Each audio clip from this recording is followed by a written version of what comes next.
It begins not with a bang, but with a whisper. The last slice of Thanksgiving turkey is gone. The tryptophan haze lifts, and in its place, a new energy descends. It's a chemical change in the air, a shift in the national psyche. The quiet gratitude of autumn is violently replaced by the frantic urgency of the holiday season. We call it Christmas, but in America, it has become something else entirely. It is the Super Bowl of shopping, the engine that powers a third of our annual retail economy. It is a cultural phenomenon, a family tradition, and for millions, a source of profound, hidden anxiety. This is not a story about the war on Christmas. This is the story of how Christmas was captured by the economy and how that economy learned to run on the one resource we are most encouraged to spend but least able to afford: debt. To understand this machine, we have to strip away the tinsel, silence the carols, and look at the cold, hard mechanics of how a holiday of spirit was forged into an engine of commerce. And to do that, we have to go back, not just a few decades, but over a century, to a time when Christmas was a far simpler, far quieter affair. A century ago, the American Christmas was a far more modest affair. Gifts were often handcrafted: a knitted scarf, a carved toy, a jar of homemade jam. The spirit of the season was centered on church, community, and family. But as the Industrial Revolution created a new burgeoning middle class, corporations saw an untapped frontier. The first to strike was not a toy company, but America's most powerful industry: coal. The anthracite coal industry faced a seasonal problem. Demand for coal was high in the winter, but production was perilous in freezing temperatures. So in the 1920s, they launched one of the first and most brilliant corporate Christmas campaigns. They didn't just sell a fuel source, they sold an essential component of holiday happiness. They created a direct, emotional link between their product and the idealized image of a cozy, festive home. Their advertisements flooded newspapers and magazines. Santa Claus, the beloved symbol of generosity, was reimagined not just as a bringer of toys, but as a tireless worker whose sleigh was powered by the clean, efficient heat of their specific brand of coal. One ad showed a family shivering in a cold, dark home, their faces drawn and unhappy. The next panel showed the same family, now warm and smiling, gathered around a roaring fire fueled by anthracite coal. The tagline read, "The heart of a warm Christmas is anthracite coal." It was a masterstroke of psychological manipulation. They didn't just sell coal, they sold the idea that without it, your Christmas would be incomplete, your family unhappy. They were the first to understand that Christmas wasn't just a holiday, it was a feeling you could sell.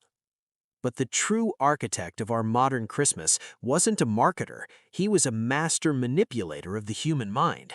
Edward Bernays, the father of public relations. Bernays was the nephew of Sigmund Freud, and he took his uncle's theories of the subconscious and turned them into a tool for shaping public desire. He didn't sell products, he sold ideas, weaving them into the very fabric of social norms. In the late 1920s, he was hired by a doll manufacturer to solve a problem.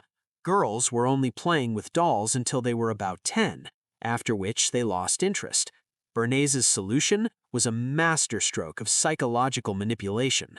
He organized a parade of young, respectable society girls, all over the age of 10, marching down Fifth Avenue in New York, proudly carrying dolls. He then fed stories to newspapers about this new, sophisticated trend of older girls embracing doll play. He created a new social norm, linking doll playing not to childishness, but to being fashionable and grown up. The sales of dolls for older girls skyrocketed. This was the blueprint. The idea that gift-giving was a measure of affection, a social obligation, and a performance of status was being meticulously constructed. Bernays proved that with the right psychological cues, you could get people to buy almost anything. He didn't just change how people shopped, he changed how they thought about shopping. He turned consumption into a virtue, a way to express love, success, and belonging, and he did it all by tapping into the deepest, most primal parts of the human psyche. Henry Ford's assembly line didn't just build cars, it built a new economic reality. By paying his workers an unprecedented $5 a day, he gave millions of Americans the means to buy the products they were making. But there was a problem. If workers had money but didn't spend it, the economy wouldn't grow. The solution was the installment plan, the great-grandfather of the modern credit card. Buy now, pay later was born. For the first time, debt was reframed not as a shameful last resort, but as a tool for achieving a better life. Suddenly, the future was for sale, and you could afford it with a small piece of your present. After the austerity of the Great Depression and World War II, this new system was ready to explode. The post-war boom, fueled by the GI Bill, created a massive, newly affluent middle class desperate for the American dream. And for the first time, television entered the scene, becoming the most powerful advertising medium in history. These new Christmas specials were more than just entertainment, they were cultural programming. In 1961, children watching Rudolph the Red-Nosed Reindeer learned a subtle but powerful lesson. Conformity is safe, and being different is painful. Hermie the elf, who wanted to be a dentist instead of making toys, was bullied and outcast. His ultimate acceptance came only when he used his unique skill to serve the very system that had rejected him. The message was clear: find your place and don't rock the boat. This was happening alongside the creation of new characters that would become the mascots of consumption. In 1939, Rudolph himself was created not as a folktale, but as a marketing gimmick for a department store giveaway. Montgomery Ward, a retail giant, wanted to boost holiday sales, so they commissioned a story about a misfit reindeer with a glowing red nose. The story was a hit, and Rudolph became a cultural icon. But the North Pole wasn't just a magical realm in these stories, it was a hyper-efficient toy factory, with Santa as the CEO and the elves as his assembly line workers. These stories embedded the idea of Christmas as a time of mass production and acquisition deep into the American psyche. They taught children that Christmas wasn't just about giving, it was about getting, and getting the right things. For decades, the installment plan was the primary way to buy on credit, but it was cumbersome. You had to apply for each purchase individually, and the terms were strict. The true revolution came in 1958 with the launch of the Bank AmeriCard, which would later become Visa. This wasn't just a charge card you had to pay off each month, it was revolving credit. This was the game changer. It separated the act of purchase from the pain of payment in a way that was seamless, seductive, and incredibly profitable. The marketing was genius. They didn't just sell a piece of plastic, they sold an identity. To have a credit card was to be part of the modern, successful American class. The early ads were masterpieces of psychological manipulation. One ad showed a well-dressed couple dining at an upscale restaurant, the woman smiling as the man casually pulled out his Diners Club card. The tagline read, "No need to carry cash. No need to worry. Just sign and enjoy." Another ad showed a family on vacation, their car packed with luggage, the father holding up his American Express card with a confident smile. The message was clear. Credit cards weren't just convenient, they were a status symbol, a way to show the world you had made it. By the 1980s, credit cards were ubiquitous. They were no longer a luxury for the wealthy, but a necessity for the middle class, and the Christmas season became their biggest promotional battleground. The messaging was relentless, weaving itself into our deepest emotions. Don't let them down. Make this Christmas unforgettable. Show them you care. The underlying theme was insidious and powerful. Your love, your worth, your success, it's all measured by the price tag of the gifts you give. And if you don't have the cash, don't worry, we'll make it easy. Just sign here. But the real genius of the credit card industry was the interest rate. The average credit card interest rate currently hovers around 22%, and for store cards, it can be as high as 30%. This means that a $1,000 gift purchased on a credit card and paid off over a year at 22% interest will end up costing the consumer over $1,200. The gift giver is, in effect, paying a $200 premium for the privilege of giving a gift they couldn't afford in the first place. And if you only make the minimum payments, that $1,000 gift could end up costing you over $2,000 by the time it's paid off. This is the dark heart of the Christmas economy. It is a system that thrives on financial distress. Today, this system has reached its absolute peak. The psychological engineering is so sophisticated, it's practically invisible. The holiday season now begins before the pumpkins have even rotted. The Black Friday sales event, once a pre-dawn ritual, now begins on Thanksgiving Day itself, a cynical ploy to monetize family time. Cyber Monday extends the frenzy online. Then came Singles Day from China and Prime Day in Super Saturday. The entire fourth quarter is a blur of manufactured sales, creating a constant, low-grade panic that you are always missing out. The language itself is a form of psychological warfare. Doorbuster implies a physical struggle for limited resources. Limited time offer triggers our fear of loss. While supplies last activates a primal scarcity instinct. This is all designed to bypass your rational brain and go straight for the impulse center. And it works.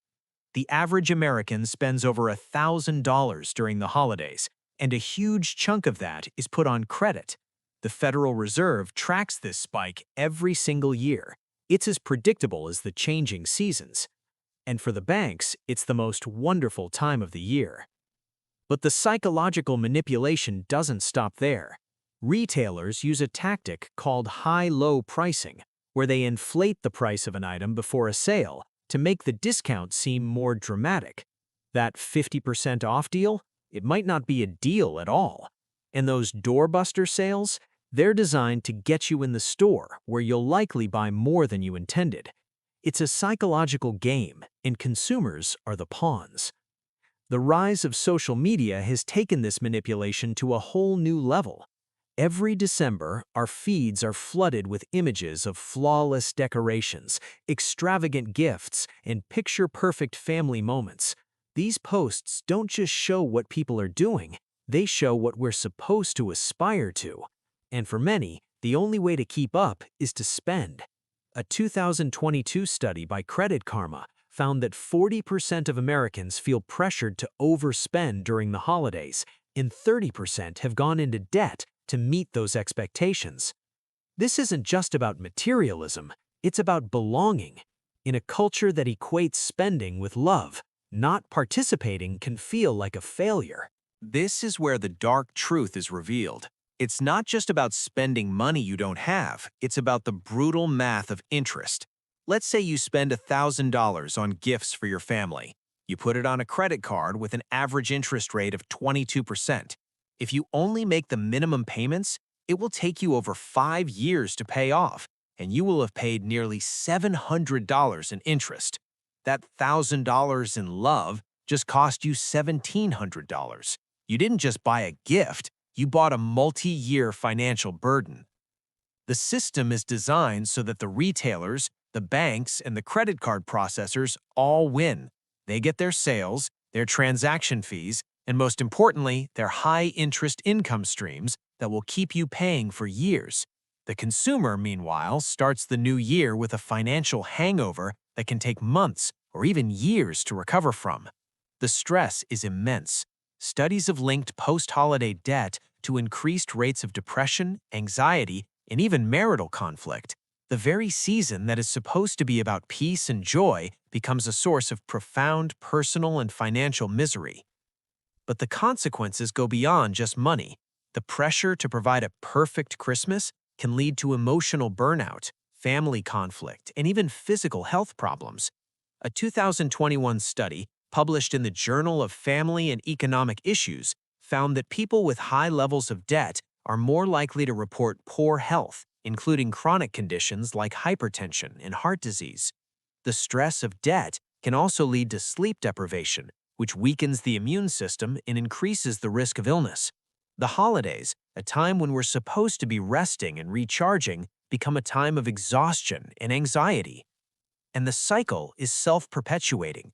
The incurred debt this year becomes the motivation to work harder and spend more next year, in a desperate attempt to make up for the previous year's financial strain and to once again chase the idealized, media-driven image of the perfect Christmas.